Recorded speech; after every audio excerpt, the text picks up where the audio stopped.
So I think that wraps up Megumi. Yeah, so she kinda, sorta, to a certain degree, has also a bond to Sono-sensei, which is pretty damn cool. So next we have, obviously, Sachi-san. We're just gonna pair that right up, because, you know, they come in packs, these two. Megumi! Playing a Sachi-san and we get Megumi, nice. I love the rain. Love me some rain. From under the eaves of the roof, I watched the rain steadily fall from the sky. As a spirit without a body, I don't need to be concerned with the cold or the wet, but for whatever reason, I still prefer to stay where it's dry. It's strange how that feeling remains even in a form like this. I had thought my sense of time had been dulled. There was times when years had passed before I realized it, and I had felt no change. But lately, I've been enjoying every day, and the passing of time has been very clear. I can say today is Wednesday because Yuna-san hurried off to find sales with the grocer. Usually I'd had to peek into a classroom to look at the blackboard to tell.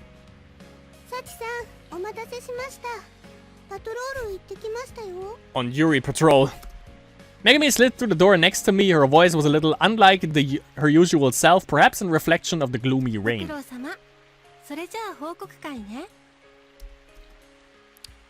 She said she had been on patrol, but we're not monitoring the public order in the school. There wouldn't be anything we could do anyway. Our patrols are Yuri patrols, just to watch over the young buds of love that lie hidden within the school. That's how things were up until a little while ago, at least. We could only watch over them. However, it's been different lately since meeting Yuna-san.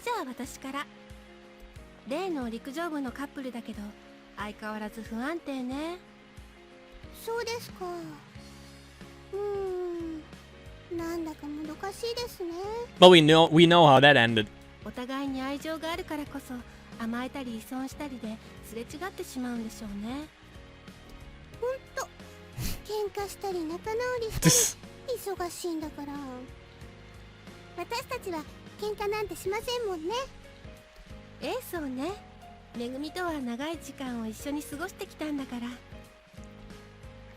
A flash of smile towards her, and Megumi's shoulders dropped in relief.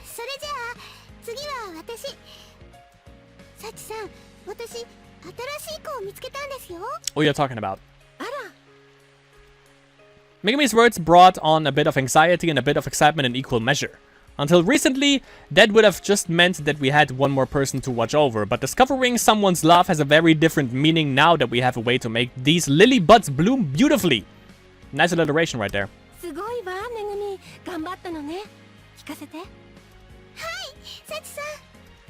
Megumi described to me a girl who had realized her love on this very roof.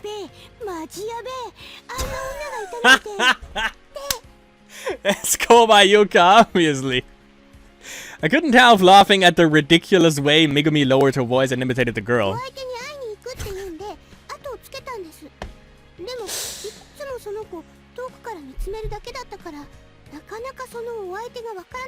Or is it? I think it is. It has to be.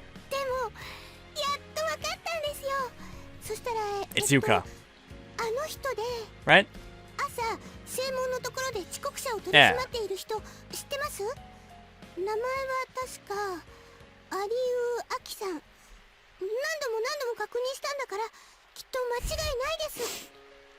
It was a pretty good impression of Kobayuka as well. I knew right away. Can you imagine, like, Ariyoaki actually basically like talking like that, like in the privacy of her own self, basically, when no one's looking? I knew right away who she meant. She's someone who exudes a keen, stern air, like a disciplinary committee member should. It's clear even when looking at her from up on the roof. She's great. Megumi looked shocked for a moment, then smoothed her hair down and straightened her clothes. Finally, she looked up at me nervously and sidled over.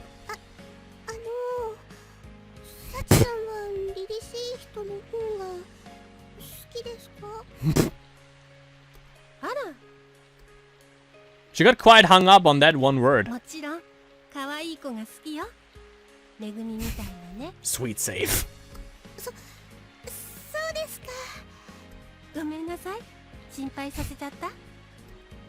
I felt bad, but it made me a little happy. Perhaps noticing my feelings, Megami suddenly turned her head to the side.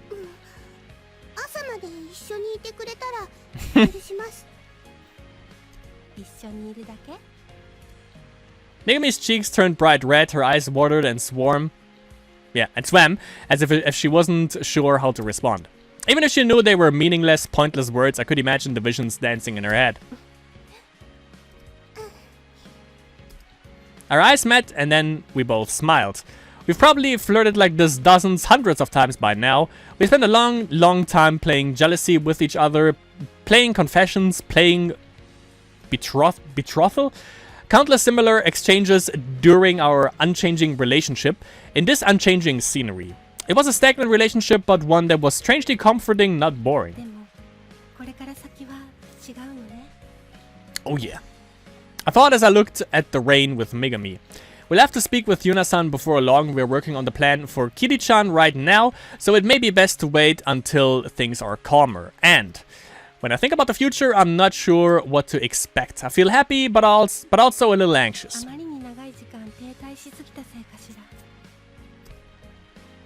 It's strange to feel this way when everything we've been waiting for is happening. Keep pouring down, I love the rain. I looked up at the same sky as Megami.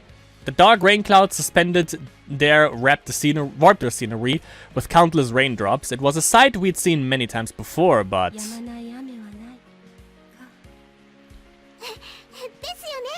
That was deep. Megami laughed, interpreting my mutterings in a positive way.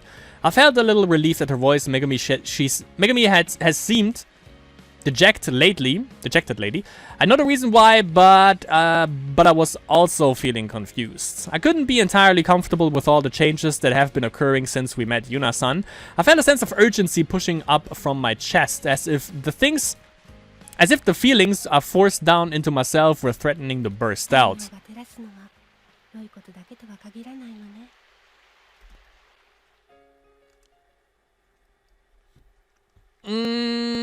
We can interpret a lot in that, to be honest.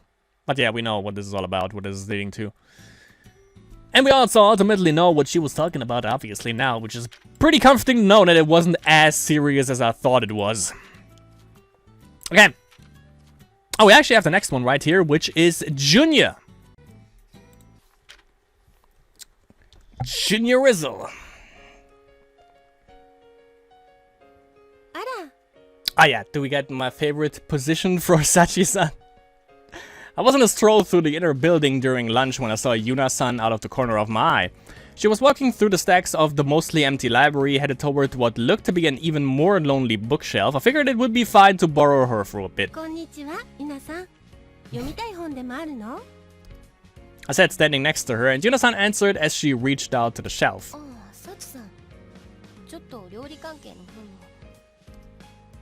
Yuna-san's fingers brushed the spines of the recipe books as she inspected them. Is there much demand for these books? They all look very tidy, like they haven't been read much.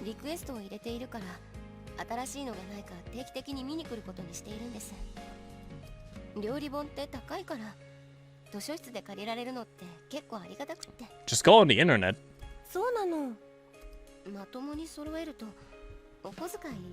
Yeah, just go to the internet then.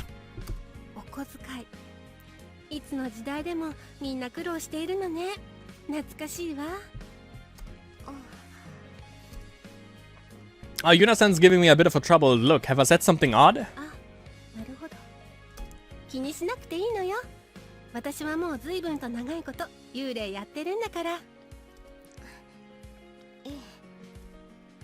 What a sweet girl she is, to be considerate.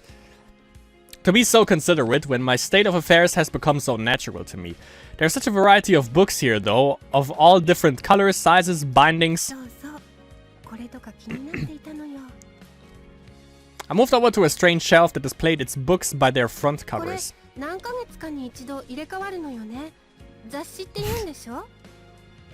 I love that. That's my favorite image in the entire game, I think. It just looks so gorgeous.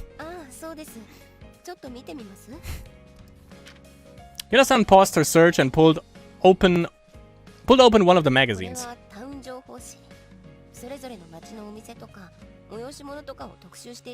Can you imagine someone walking up to her now, by the way? Like someone just seeing like her muttering to herself.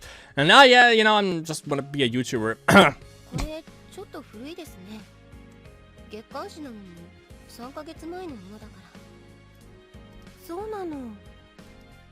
They are published every single month and already old after 3.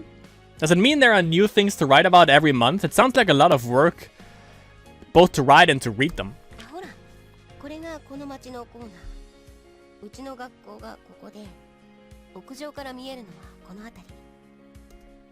Yana-san opened the page with the map and pointed out various locations, explaining them to me. I see it's quite easy to understand this way.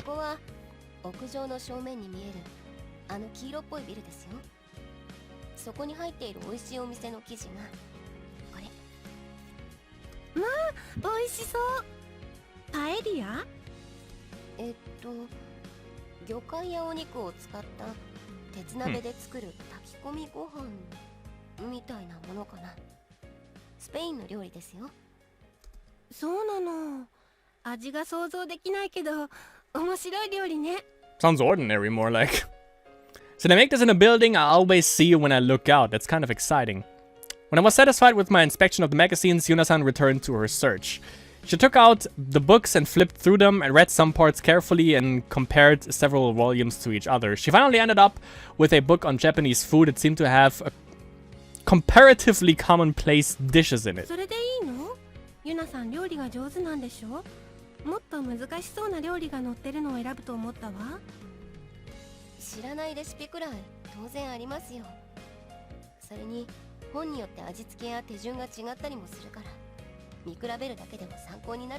Yeah, and trying out like different variations.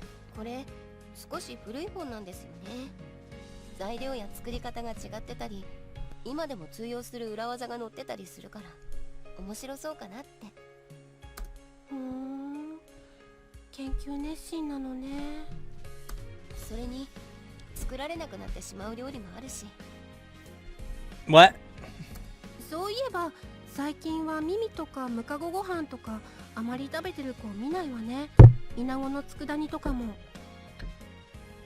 That sounds weird.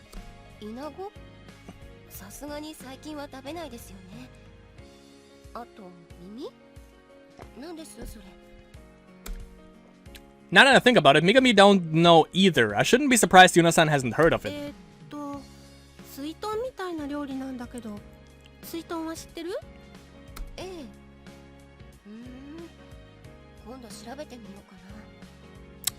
If it's possible to make it outside of Japan, I should look that up too. Yuna-san ended up checking out several cookbooks. She had deliberated with herself over which to take in her excitement, and in the end, she even consulted with me a little. I'm already pretty light on my feet being a ghost, but I feel like I'm really floating now. It's been a truly long time since I've talked with someone over a book after all.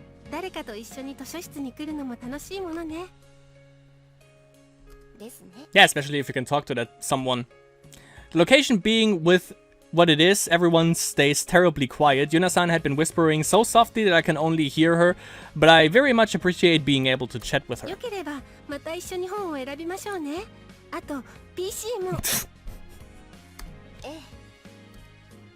I brought my hand up to Yuna-san's where it held her cookbooks and made my own selfish, incorporeal pinky promise with her.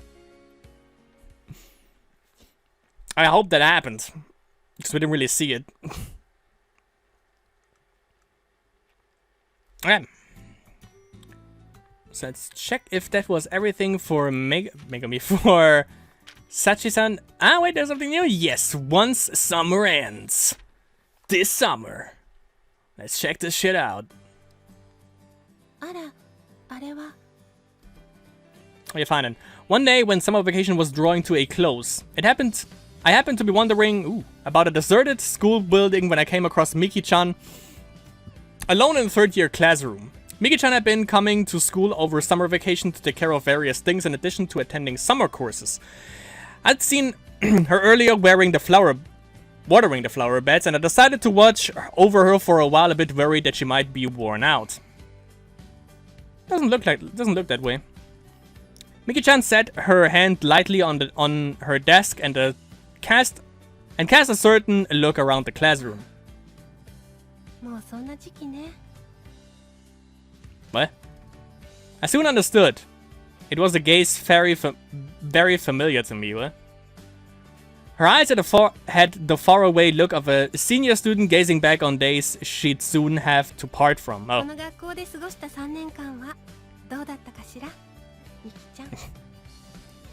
I asked her knowing full well that she couldn't hear me. I imagine she was asking the same question to herself anyway. Well, that's for certain. Yes, I'm certain of that. I first became aware of Miki-chan in June, or the year she started here. I found myself growing fond of the methodical way she did her work and at the time simply maintaining the flower beds as part of the beautification committee. Among all the people who would begin to cut corners as they grew accustomed to the work, Miki-chan was always very thorough with her care.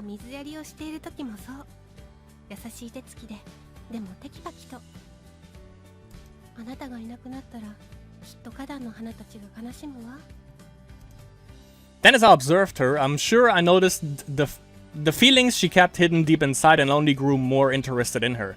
Because she was the same as me.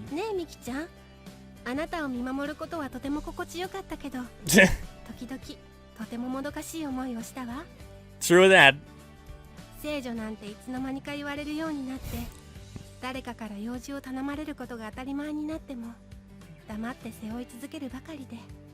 Yep.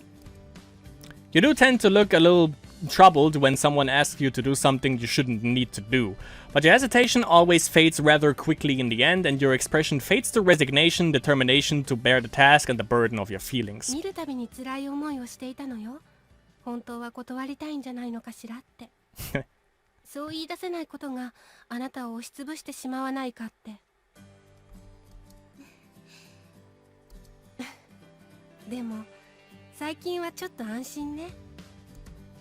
I thought of Maki-chan, who so enthusiastically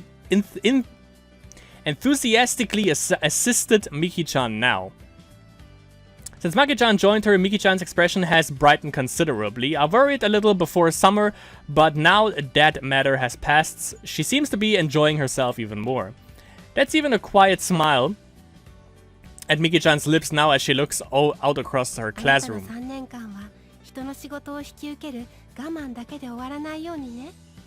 Oh yeah. Frankly, until this spring, I had thought she would wind up graduating with that resigned expression sitting untouched on her face. It makes me very glad to see her smiling contentedly in her classroom like this. Nice ringtone. Miki-chan took her cell phone out of her uniform. The fact that she's not talking on it must mean it's a text message. Nice ringtone. Miki-chan's expression alone told me identity of the sender, and as she gazed down at the screen. Miki-chan looked truly happy as she tapped away at her cell phone, typing a reply. She's always had a gentle-looking face, but her eyes looked especially kind, loving even. She seemed cheerful as she tilted her head, trying to find the words to send. They allow someone to convey their feelings instantaneously, then when once being sent, an answer might arrive right away, which one can then reply to. All these text messages are saved on that small cell phone and can be read over again at any time.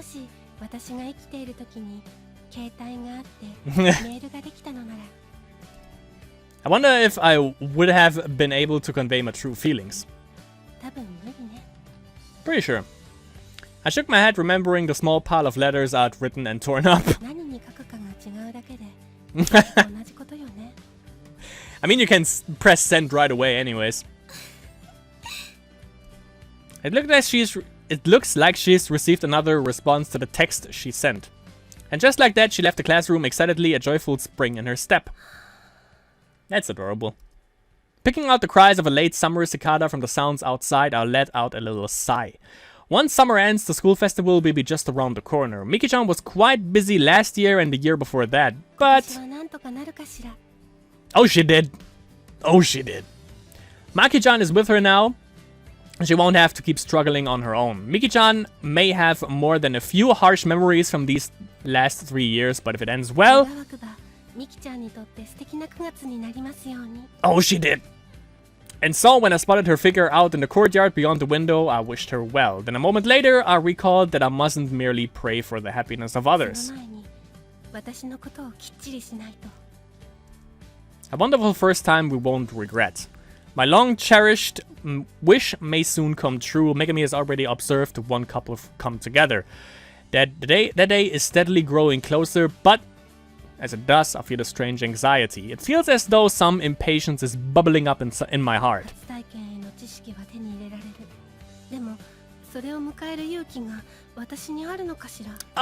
Yeah. There is something I have yet to tell Megami, and imagining how she might react is enough to frighten me. Oh yeah, okay. That was before that, yeah. I must gradually build up the courage.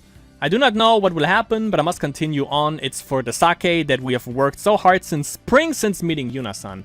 Little by little, I must gain the courage to do this. I want to gain it from this profile of Miki-chan. From the way she smiles after she obtained the power to change herself. So it seems like, at least for these two, they also have like a little comment on one of the couples that they've helped, which is pretty neat. And then that is that. Oh no, there's more. All right, we have chips for good old Sachi.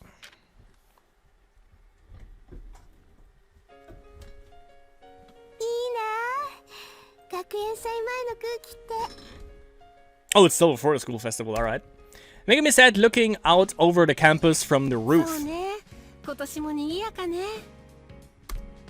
It was lunch, yet everyone was devoted completely to their preparations. I concurred with Megami as I took in the sense of enthusiasm exuding from all over the school, even up here on the roof.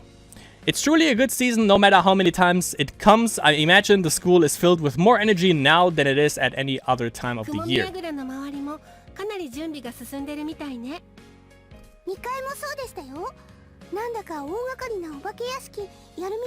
I would totally go through that. We are exchanging information like this so that we could enjoy the event, of course. We like to watch the productions in the auditorium and spend time in the haunted houses. It's quite fun to stick close to the girls who are scaring people.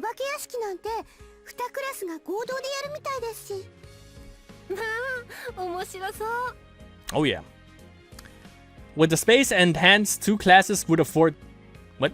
With the space and hands two classes would afford them, I imagine they could make a fairly respectable attraction. We'll have to check it out.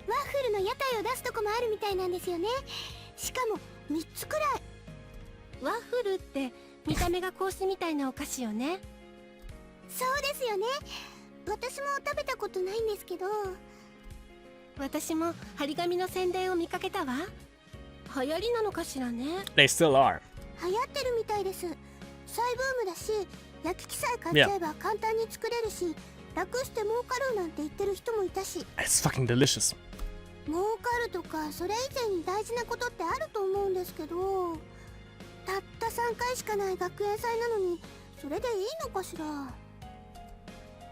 Right as I opened my mouth to respond to Megami's discontent, the door to the roof opened and Yuna-san stumbled over. Megami and I both closed our mouths when we saw her dejected expression. Yuna-san's been out of sorts since this morning, as if lost in thought or distracted. I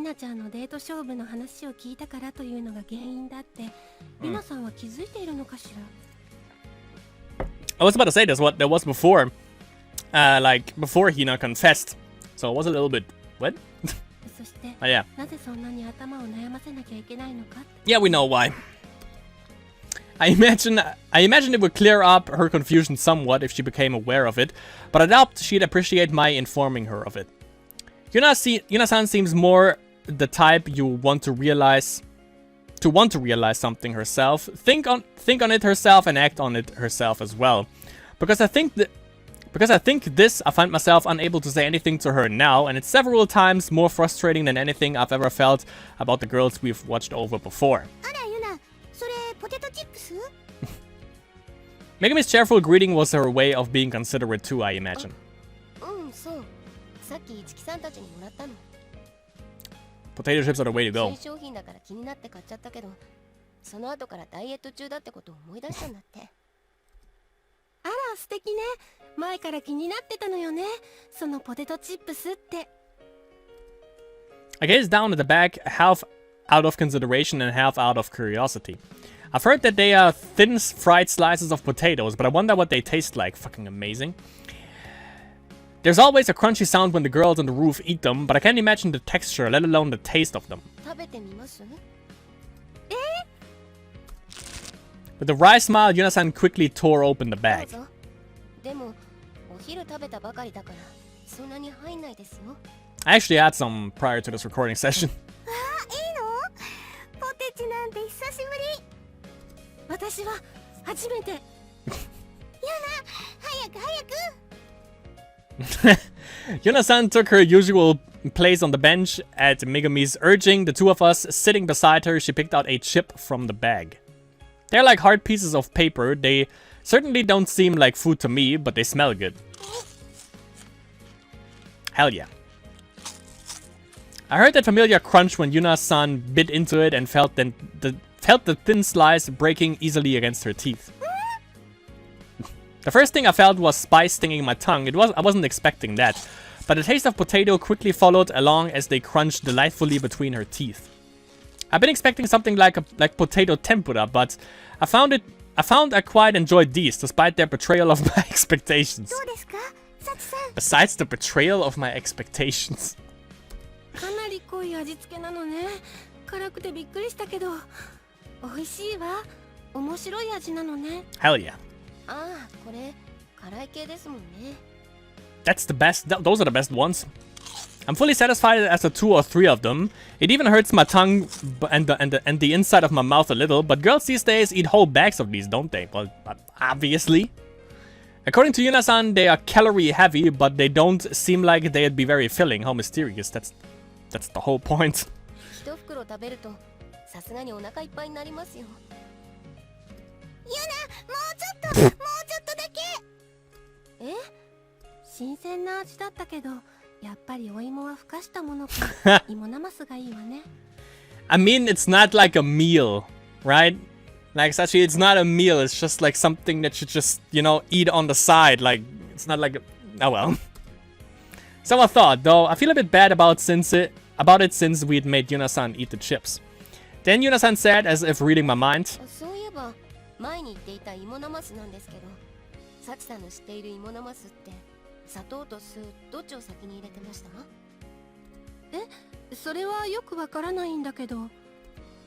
I never made it myself. Does the order matter? I wondered. どっちを先に入れるかで結構変わるらしいんですよね。Mm-hmm. そうなの。I suppose, just as she promised before, Yuna-san's looking up how to make imonamasu. I've been positively craving it since we talked about it on that August Obon. Is she going to make us some? I wonder. I can't imagine the recipe is very well known. It must be difficult to find information on it. 本当に気の回る子ね。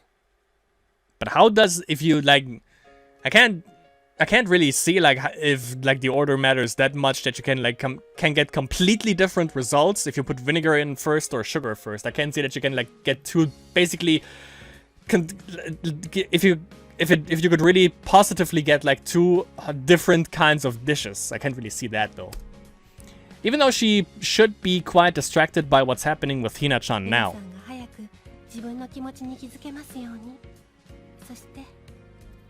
I couldn't help praying in my heart. Not that it would be easy for her, that's true, but that they would have a truly good romance. I'm sure that's what Yuna-san wishes herself. And she delivered. She delivered. For sure. It might be the last one. Or not? Do we get something more? We get something more. We get Milestone. Hell yeah. Sachi-san getting the business right here. Jesus. Under the memorial tree on most days, this place puts me at ease, but today I'm feeling anything but calm. Just thinking the words seem to send all the blood in my body rushing. It's not as if I still have a functioning heart, so it's mysterious how the sort of sensation remains within me. 落ち着いてとにかく落ち着かないと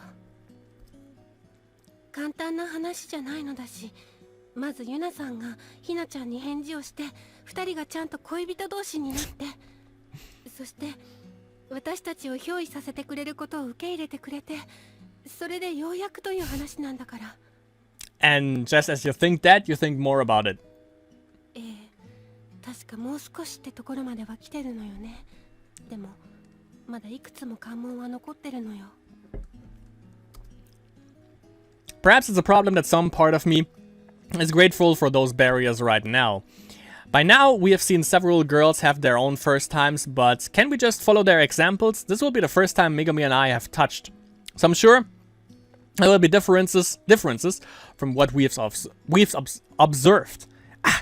Doubtless, Megami is nervous as well. I have to be strong. I was the one who pushed her down the other day, so it's likely I'll have to take the lead, I think. But there are plenty of things I don't understand yet. I just can't help feeling nervous about it.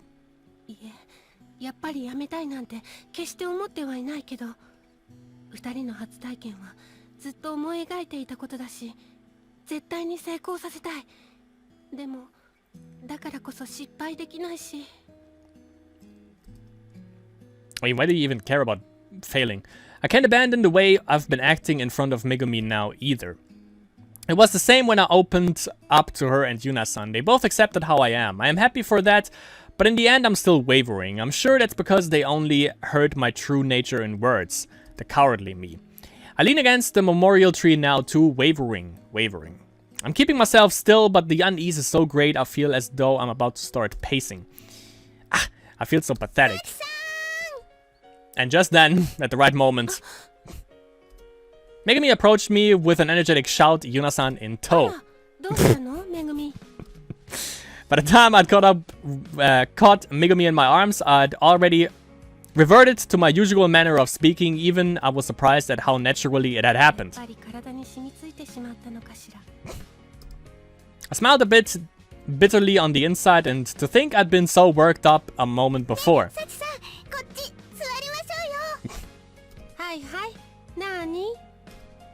It's like a mother. We took our seats on the bench next to the memorial tree, Megami pulling me along behind her. Yuna-san in the middle and Megami and I on either side. At some point, this arrangement had become completely natural to us. Oh, okay. What you got? At Megami's urging, Yuna-san pulled open the pouch in her lap. A lunchbox appeared from within. What on earth has gotten into Megami? She's in an awful hurry.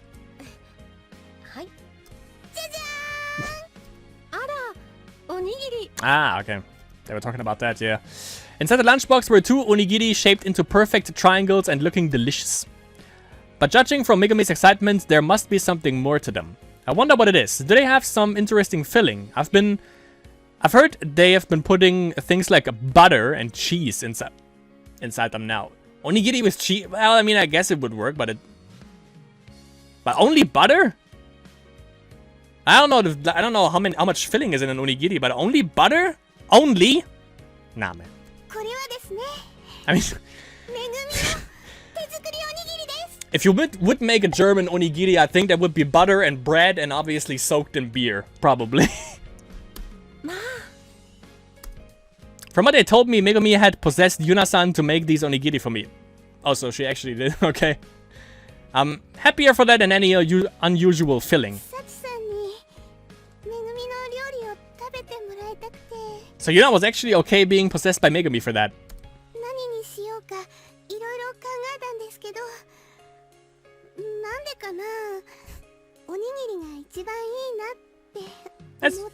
That's pretty sweet though.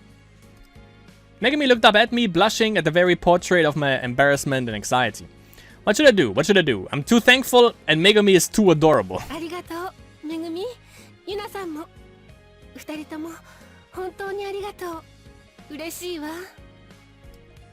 Megami is so cute, her face lit up in that smile, and though Yuna-san has the same calm expression as always, she looks somehow satisfied.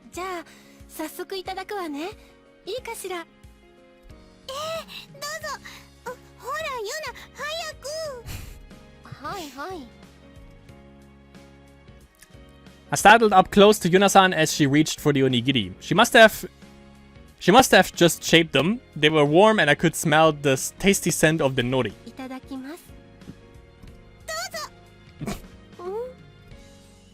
First I felt the crunch of the nori, followed by the gentle flavor of the rice and a faint saltiness.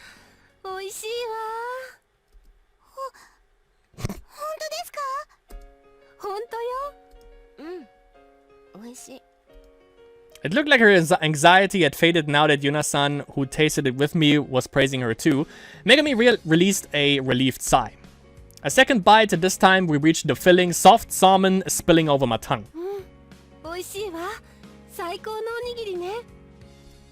It was an incredibly happy flavor with nostalgia, gratitude, and the countless small hopes wrapped up in it.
Alright. Talking to the two of them makes me hesitant, timid me from... Wait, what? Talking to the two of them makes the hesitant, timid me from the past seem like something so estranged. I think essentially I haven't changed, but that my efforts to grow haven't been fruitless either. Yeah. Even if I'm not really so charming, I'm proud that I can pretend to be for you, Megami. With the lunchbox emptied, I put my hands together in thanks. Then, after finishing her conversation with us, Yuna-san excused herself, telling us to enjoy our time together. We felt silent for a while after she left. It felt almost awkward with our first time finally coming into view, but more than that...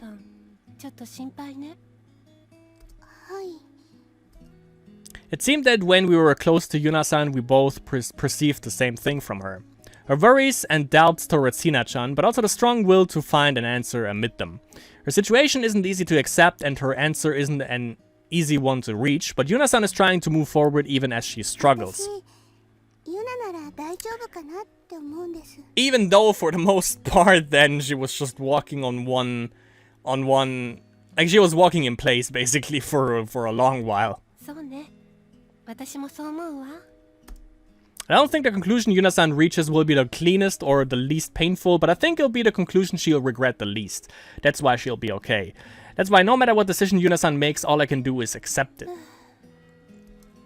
On a whim, I craned up my neck up toward the memorial tree. Enoki trees are planted at milestones where travelers will take a brief rest and set off again. Everyone has to continue their journey at some point.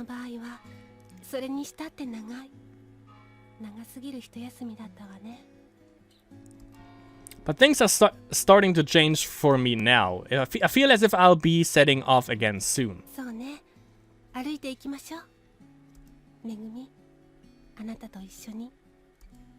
I looked to Megami at my side, she turned to me at the same time, and our eyes naturally met. Megami gave me a bashful smile. I'm sure I was making the same sort of face.